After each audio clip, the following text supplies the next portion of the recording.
Hello and welcome to the Heat Check podcast, the Miami Herald's Miami Heat podcast. I'm David Wilson. I'm joined, as always, on the other line. He's an all-star reserve in my heart. It's Anthony Chiang, our Heat beat writer here at the Herald. Anthony, what's going on?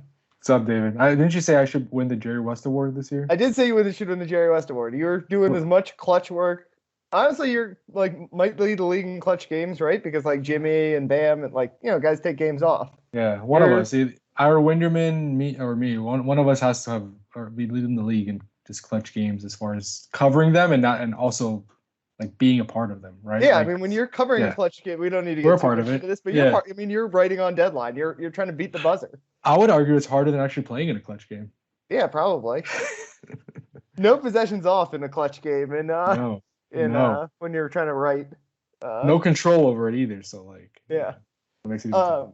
He'd had another clutch game last night. Speaking of which, although you were actually not at this one, so your count is getting hurt by that Barry Jackson on the road. I don't know. It was in Cleveland. Where did they play? I don't even remember where they play tomorrow. But New York, right? In New York now.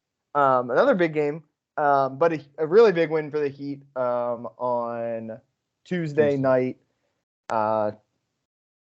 Not always the prettiest performance. At the beginning of the fourth quarter, I don't think either team scored for about 4 minutes. It just felt like it was stuck on 81-79 or whatever it was for 5 minutes. But the Heat pulls it out in the end. Some big plays down the stretch. Obviously, Jimmy hitting some clutch shots. Bam on the boards. You wrote about that. Was that last week about how the rebounding is kind of becoming a sneaky little strength for this team. Bam really good on the boards against obviously a team with some really good big men. And the Heat, as we talked about last week, keep charging up those Eastern Conference standings. But I think most importantly from last night, it was another, he'd only score 100 points and win. It's still all about that defense, right? Yeah, and it's going to continue to be that way because this offense just, yeah, we said it. We say it every week now. I think we're at the point where it's just not good. Yeah, the beginning it's fine, but the beginning of the year we were like, oh, it's gonna come around, they're not this bad. No, I think I'm at the point now where it's just it looks like it looks to me like now the offense that we see in the playoffs from the Heat, right? Where the 3-point numbers kind of always tend to dip for them in the playoffs, and it just becomes Bam and Jimmy and Tyler just getting their way to the hoop. So they're playing playoff style basketball. They are, and that but honestly, that's a very good observation by you because I've talked to Eric Spoelstra about it, and he says they've done that that's intentional. In the offseason, they said what we were doing last regular season didn't prepare us for the playoffs. Their offense obviously wasn't as good in that Boston series. Obviously, Boston has a good defense, but they're trying to tailor the offense to be better and more postseason ready. You see that with all the isolations, all the pick and rolls, kind of just playing to the strengths of Bam, Jimmy, and Tyler.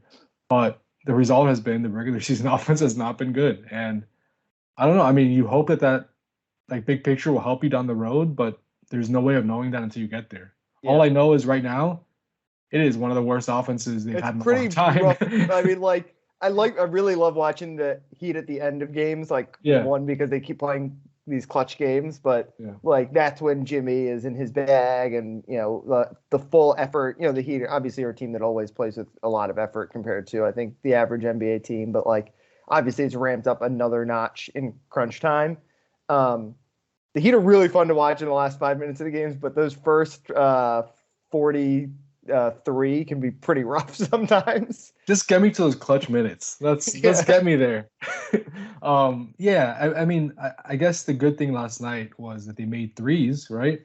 They shot 45% on threes, which is I think the sixth time they've shot better than 40% from three all year. They did it 30 times last season, which is just insane. It was a weird game because yes, their defense was good, which is very true to their identity. Yeah. The fourth best defense in the NBA right now. But the way they've been scoring really has been mid-range in the paint. And sometimes they've been losing these games even though they're efficient because it's the two old 2 versus 3, right? Right. 3 is worth more than 2s and the Heat just don't make a lot of threes. Last night it was kind of the same. It was the inverse of that. Their defense was good, but they won because they shot really good from 3. They're actually inside the arc, they weren't good. They were under 50% on 2-pointers. Cleveland shot almost 50% from the field, but they only scored 97 points because they shot 11 of 40 on threes. So it was a 3s versus 2s type of game as well, but just the Heat were on the right side of it this time. So it was kind of a weird game. Cleveland shot 6 of 12 from the foul line. Yeah, well, The Jimmy. Heat, I mean, Jimmy missed 5 free throws. Like I he can't did. remember the last time I saw him miss that many free throws in a game. He did. Both teams didn't shoot it particularly well from the foul line, but the difference was that he got 25 free throws and Cleveland got 12. And like you said, the 3-point shooting was a big The deal. 3-point shooting, yeah. I mean, if you're gonna get a 4 for 5 from Caleb from 3, you're in pretty good shape. yeah, if you get 4 or 5 from Caleb, and what do you get from Gabe? 3 for 6. Like when your two of your role players are playing that well on the road, it kind of looked like last year's team a little bit. Yes, their offense still wasn't great, but like when the role players stepping up, they're getting 45% on threes, which was very much to the way last season's team shot the ball. Jimmy and Bam wasn't like he wasn't great, right? The first 3 quarters, like he was kind of he wasn't like putting up big numbers, and yeah, it was kind of like a Caleb and Jimmy show for a while. Yeah, Evan Mobley was doing a good job on him. They really had trouble like kind of establishing him there in the post. But in the fourth quarter, Bam came to life, and final 5 minutes, I think he was probably their best player. 3 offensive rebounds, those putbacks, little jumper in the middle of the paint, and with 2 or 3 minutes left. Bam was great down the stretch, and obviously Jimmy didn't have the most efficient game, 6 of 16, but get to the foul line 15 times, and also have a clutch basket there that kind of sealed the game for them. It was a very good win. Obviously the Heat's issues were still a thing in that game. They have their issues, right? Yeah. Like Cleveland did not play well. They shot 11 of 40 on threes. They missed half their free throws. The Heat still won by 3. I'm not diminishing the win. I'm not trying to it was a good win. Cleveland only had 5 home losses all year. You're fighting with them in the standings. You're right behind them. It's a very important win for the Heat, but their issues are still their issues, and until this offense gets better, big picture wise, it's hard to see this team getting to where it wants to get to. Yeah, I do. I mean, I've always respected it, but even when the offense is bad, I very much appreciate that the Heat don't just play offense like everyone else. It's so different. Definitely. And that's their identity now. I mean, and for better or worse, I personally, my opinion is it's not a sustainable formula, right? Like just if they're going to shoot 25% on threes and somehow win 98-95 because they're forcing 20 turnovers, it's gonna be tough. They've done that a lot in the last month, but I think against good competition, you're not gonna be able to win consistently that way. Yeah, it runs out of gas eventually. Yeah. It feels like, but it is. It's another parallel. I've kind of drawn a lot of parallels between this Heat team and this Panthers team. Obviously, this Heat team is in much better shape now than the Panthers are, but the Panthers' whole idea coming into the year was we need to play this kind of uglier style because that's what you need in the playoffs. And like you said, the Heat, it's interesting that they're kind of leaning into that same idea. I'm sure they would love to be shooting in the top half of the league in 3-point percentage. It's not like they're taking not open threes. They're still getting their shots, but it is interesting, and I do like that they're this is what they're gonna look like in the playoffs too. And I mean, you don't love that the whole idea is gonna basically come down to how many times can you shoot 42% from 3, and that determines if you're gonna win a finals. But at least you've got a couple of stars who we've said a lot. The one thing you could not knock about this team all year long is that their best players have been their best players. And those guys, the new big 3 of Jimmy, Bam, and Caleb Martin is Jimmy, Bam, and Tyler is that's still going to win you a lot of games, even in the playoffs, even against good teams. Even if you lose a series to a better team, those guys are good enough where the Heat are going to be competitive with everyone. Yeah, and I feel like the Heat think, and they should feel this way, if they can keep it close, right? If it can be a close game, which they played a bunch of close games, they have confidence with Jimmy and Bam and Tyler. They have guys that down the stretch you can count on to get you a bucket. Yeah. What is their record in these clutch games now, by the way? I think they're 20-15 now. So it's math says it always evens out, but they're not. It's not like they're outrageously good at those close games. So that part of it is not totally unsustainable either.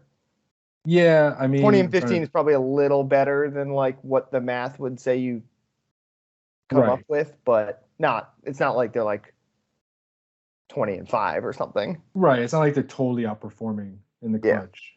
Which they have been, which tends to be like the teams that tend to flame out in the playoffs. I think weren't the Suns like that a couple years ago. The Suns were like that last year. I think they yeah, had like last year they 5 were like clutch losses last year. yeah, and then obviously they lose in the second round. Like those are kind of tend to be the teams that flame out, or the teams that have those outrageous records in close games. Yeah, and again, last week was the same. I think the Heat's net rating now is still 0, which again is like very much into like what we've been talking about all year. It's like it's either glass half full, glass half empty type of thing. Like I feel like people aren't like you have to be on either one side. And I'm not saying I'm glass half empty, but it's hard for me to be like a total optimist just because of all like so much of the glaring issues with the way this team is playing right now. So they're not great, not terrible. They're if their net rating is 0, they should be probably around 500. I would say they're outperforming their net rating, right? And their plus minus. Some of that's because they've won so many close games, but you could argue that their record is probably a little better than it should be at this point. Did you see that? I kind of don't believe how accurate the study is, but the one that I think it was like an NBA Central tweet that like the Heat fans are the most negative fans on Twitter.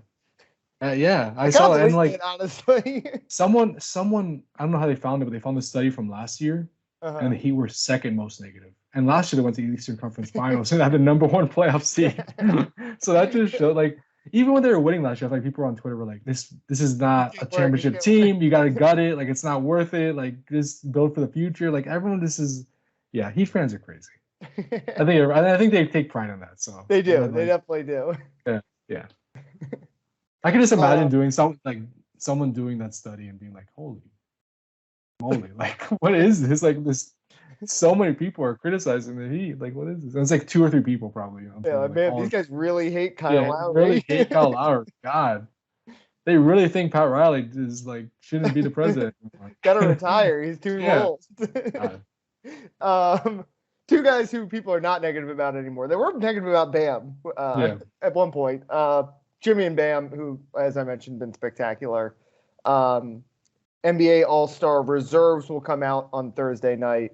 I think last night was a game you saw where like you can come out of that game and I think basically say either one of those guys is the most deserving All-Star on the team. Like, or it was just the kind of the perfect summation of what those guys do. Where Jimmy's scoring in the clutch, like you said, Bam, all those clutch rebounds, and obviously his defense doing all the little things. I guess I'll ask you 2 questions.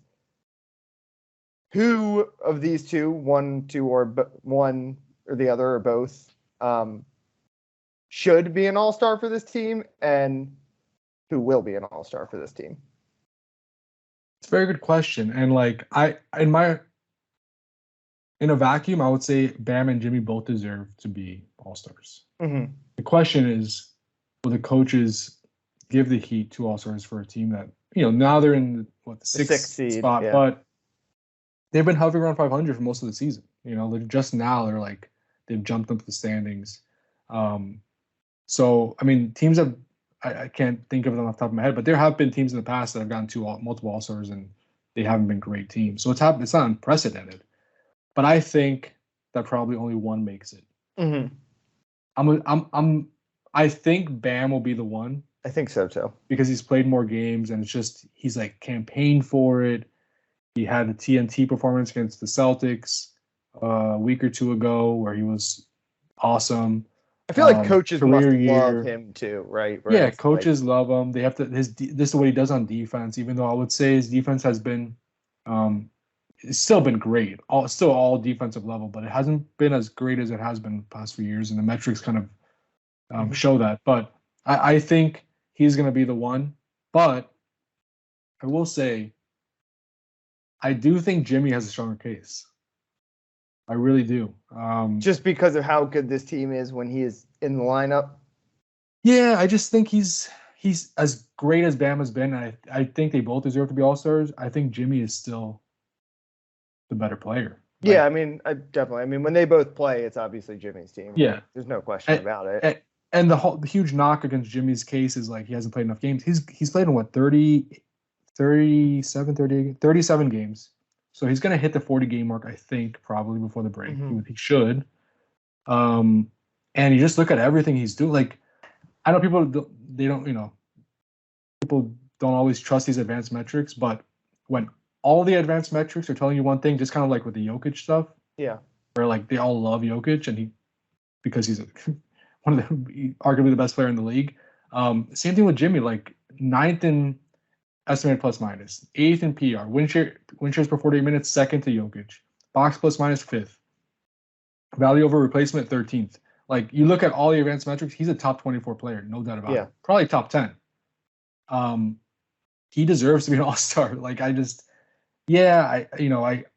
Bam is the better story. Bam really wants it. He's played in more games. He's helped keep the Heat afloat, like during the time Jimmy's been out. But I think Jimmy's played enough games now where he really deserves to be like really seriously considered. I think he's the best player on the Heat. And yeah, I for some reason, I don't know, maybe this is like a straw man. I just feel like people are overlooking Jimmy this year when it comes to All-Star. Yeah, I think the fact that he missed a lot of his games earlier on when the Heat was struggling like that. Obviously he's missed a handful like here and there over the last couple of weeks, but like I think they kind of like checked out on him as an all-star candidate, right? And maybe the coaches didn't. I'm just talking about like people who made like the ballots on like post them on their websites or on Twitter or whatever. Now at the same time, it's an interesting it's two ways to look at the games played aspect of this. Where like one, like Bam, like you said, has kept them hovering when Jimmy has been out, but like I don't know, you don't get points for leading a 500 team, basically, right? Which is like in those games. I don't know what the exact record is in games with Bam and no Jimmy, but like it's not like they're still incredible. Sure, yeah. Whereas when Jimmy's out there, their record is really good. But at the same time, like one of arguably the biggest reason the Heat are stuck in the 6th seed right now and fighting just to stay out of the play-in is because Jimmy's missed like 13 games or whatever it is. Yeah. So I would probably lean Bam just because of that, where I look at what's the biggest weakness with this team, and I think it has been the health, and Bam has been the kind of the Iron Man of as far as the stars go. And then obviously like he's got the resume, like that's just a tiebreaker essentially. He's got the resume. Having a career season, But like, if you ask me who's going to be All NBA, if one of these guys is going to be All NBA, well, I guess it probably would be Bam, just because we talked about the center position. But like, I think everyone knows that Jimmy's the best player on this team. Right, and I know, right, and I know All-Star and best player in the team, best player in the NBA, best players in the NBA are different, right? Yeah, but I just still think bottom line, I know availability. Bam has played in 10 more games. He's been incredible on both ends. You look at all the metrics. Bottom line is Jimmy has had a better season. Yeah. And I just keep coming back to that. I know some will say Jimmy has coasted a lot in a few games again, which I'm not disagreeing with. There are, Jimmy does that in the regular season. There are games where you're just like, okay, why isn't Jimmy being more assertive? Why is he only taking 3 shots in the first half? Like he does that. But again, you go back to the bottom line is the advanced metrics. Jimmy has been a top 10 player in the league still, while he's been coasting in a few games. Yeah. So I just think, I think he deserves to be an all-star, but I'm really interested to see if the coaches give the Heat to. The worst case scenario for the Heat is, and we've seen this with Heisman voting, they could get 0. They could get 0, right? Because if they split the vote, if the coaches say we only want to send one, and they split it between Bam and Jimmy, I don't think this is going to happen, but it could. I mean, it's possible, right? Like where they split it and both don't get in. That would be worst case scenario. Because they definitely one of them deserves to get in. Like, yeah, it is like crazy that we're gonna get through the All-Star game this year, and this is year 4 of the Jimmy Butler experience, and it's very possible he will have only been to 2 All-Stars in 2 of his 4 years, and that we're in year 4 of the Bam is a star experience, and it's very possible. Like I think everyone would agree that this guy is like, the kind of guy that you refer to as an all-star, and it's really possible he could have only been to 1 all-star game in this like star run he's on. Last year was weird because he'd missed it because ironically enough, he wasn't available enough because of his thumb injury. Yes, he missed like, I don't know how much, 20 games or something like that. And at that point, that was too much at that, that early in the year. I remember last year we were having the exact like opposite conversation last year where the Heat were seed and was like, can the Heat really only have Jimmy? 1 all-star? Yeah, and we were saying like should Bam still make it even though he's played in half the game so far? Yeah.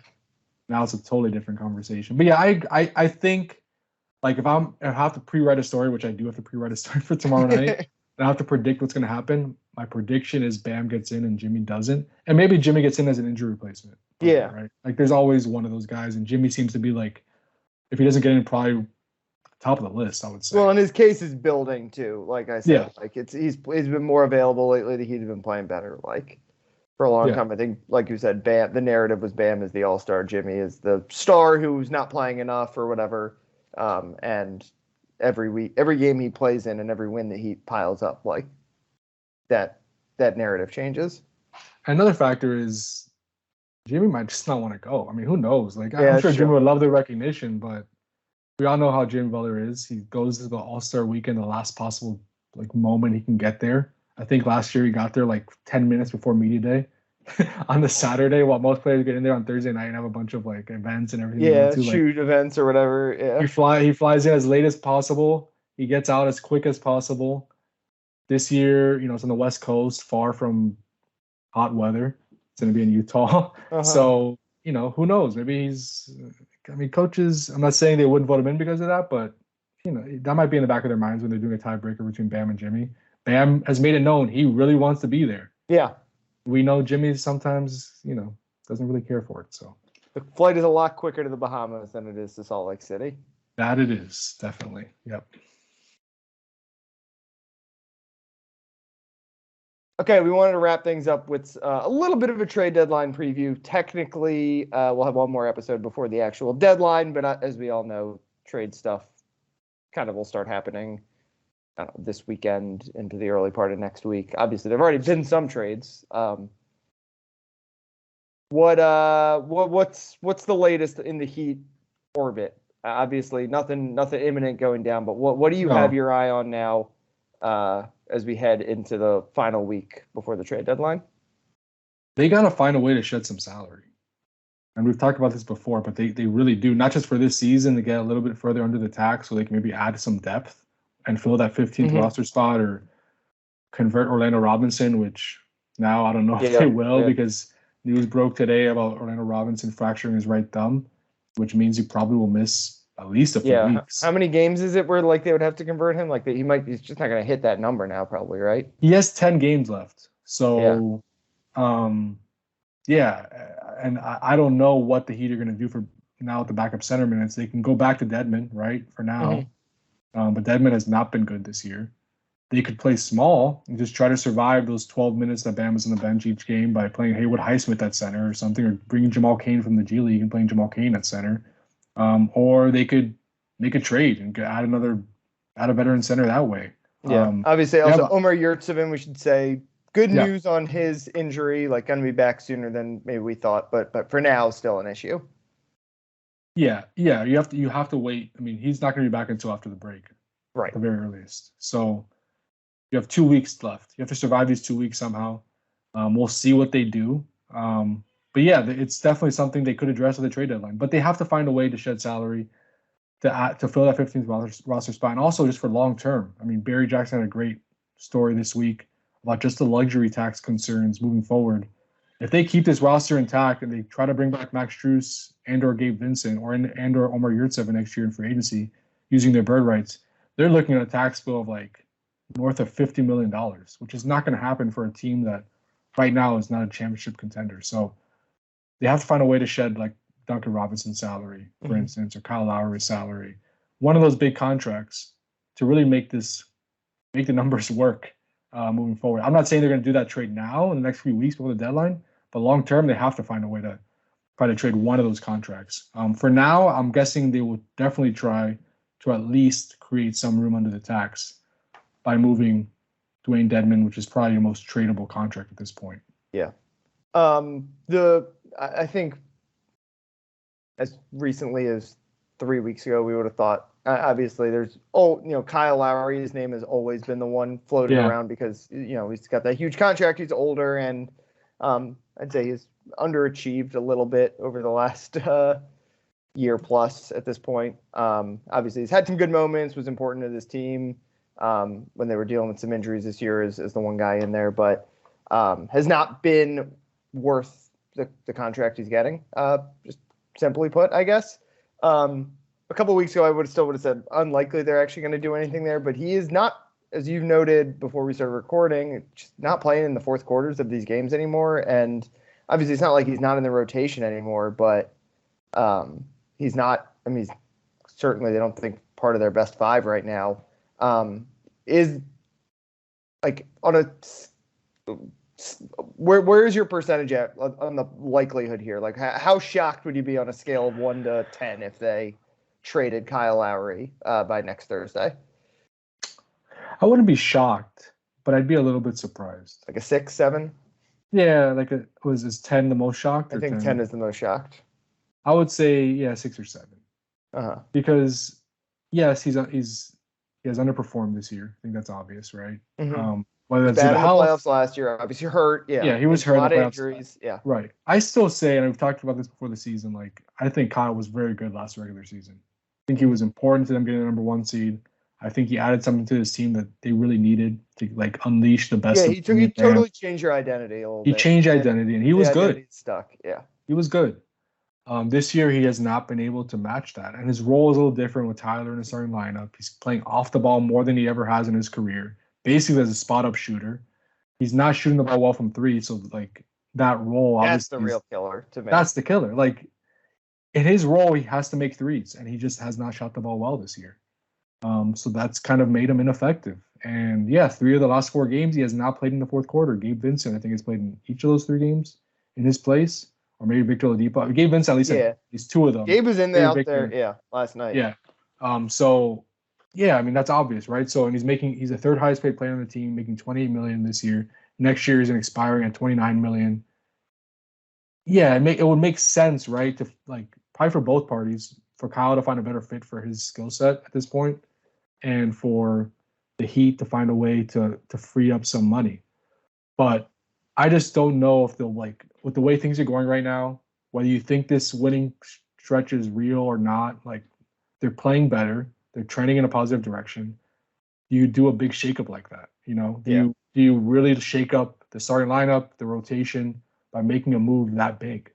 I tend to think they won't do it, but I think it's out of the question, right? Like, if they find a deal that makes sense, they could. If I had to put odds on it, I would say it's less likely than likely. Yeah. What about Duncan? Same way, basically, you feel? Yeah, I mean, the injury obviously makes it really hard to move him right now. Right. I'll always say, like, complex deals like that are less likely to happen than likely, right? Like, that's more likely to happen. Yeah, that's more likely to happen in the offseason. Yeah, but to me, both of these are obvious offseason deals, not just because, like you said, you don't want to mess with the good thing. You can argue how good the Heat's thing is right now, but it's been a good month here, basically, and they're, once again, kind of looking like maybe, even if not a title contender, one of the best teams in the league right now. They're the 9th best record in the NBA. Yeah, like they're good. It's insane. They're a good basketball team. You don't mess with you don't like shed a useful player for nothing, right? But you look into the offseason where you can make it like one part of a bigger series of moves and then you get the whole season to worry about it. And those contracts that are worth that much money they're pretty useful if you're trying to trade for a Damian Lillard or Bradley Beal, something like that. Like those contracts have value in that regard too. And Kyle isn't expiring next year. Yeah, exactly. I know teams really don't use cap space anymore, but still, like, there is some value in expiring deals that large. So, you could argue it would be more valuable next year or this offseason. Well, and like, obviously, if you trade for a star player, most of the time you're getting a guy from a bad team or a team that's ready to kind of blow it up and reset. And those teams don't care about having a Kyle Lowry eating up a bunch of their salary for 1 year, and then you move on from him and can do something different the next year. So, I feel the same way as you. To me, like, what we said, 6, 7 on the shocked meter of him getting dealt next week. But, like, if it happens, like, I'd almost be like the same level of shocked if he's like on the roster kind of at the start of next year. Really? It just feels like it makes a lot of sense with that, just with the salary Like you said, like they got to shed salary somewhere, and the fact that he's an expiring deal, like I think they're gonna have a lot of incentive to move him next offseason.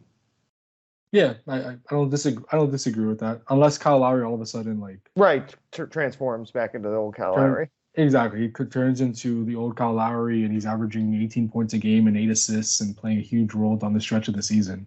Which at this point, there's nothing to believe that will happen, right? Right. With kind of his fit on the team right now and the way he's been playing.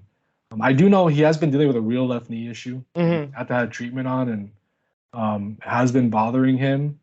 I don't know how much that has had a role in kind of his Well, play I think this season. that's the thing, right? It's The like injuries all of can it, be an excuse, but it's also at the age where now he's going to be hurt every year, right? Yeah, like, right. Point guards tend to get hurt when they get older. I guess the biggest thing that would make him likely to be back with the team next year is the fact that, like as you said, Duncan is also a big salary, and if they're looking to shed salary, Duncan seems like he will have much more value than Kyle Lowry next offseason. I don't know, only because like we've talked about, like Kyle's been expiring. Duncan has. They're gonna have different value. They're gonna be valuable to different teams for different reasons. A team that really is really looking for shooting could maybe talk themselves into like the Duncan contract, right? Like, yes, it's not the best contract, but he does have a skill set that is very important in today's NBA.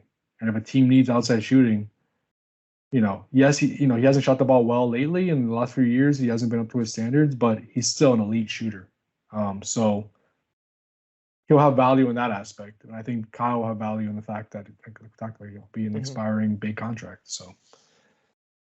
All right, I think we can close things out there. Is there anything we forgot to talk about? I think we had a little bit of a list coming in, but I think we hit on pretty much everything. I think we covered most of it. I'm just two things I'm really interested to watch next few days is the All-Star stuff. Yeah. Whether Bam and Jimmy both make it, or if it's just one of them, which one makes it, and then how the Heat now address the backup center spot, because Orlando Robinson, he's an undrafted rookie. He has limitations, but he's been providing positive minutes when Bam's on the bench, which has been huge for this team because that wasn't the case when Dwayne Dedmon was the backup. And for a team that plays this many close games, that matters. Those 10, 11 minutes when Bam's not on the court, those matter a lot. So will they turn back to Dedmon? Will they play small? Will they try to get outside help in the next few days? We'll see. All right. You can follow Anthony on Twitter at Anthony_Chiang.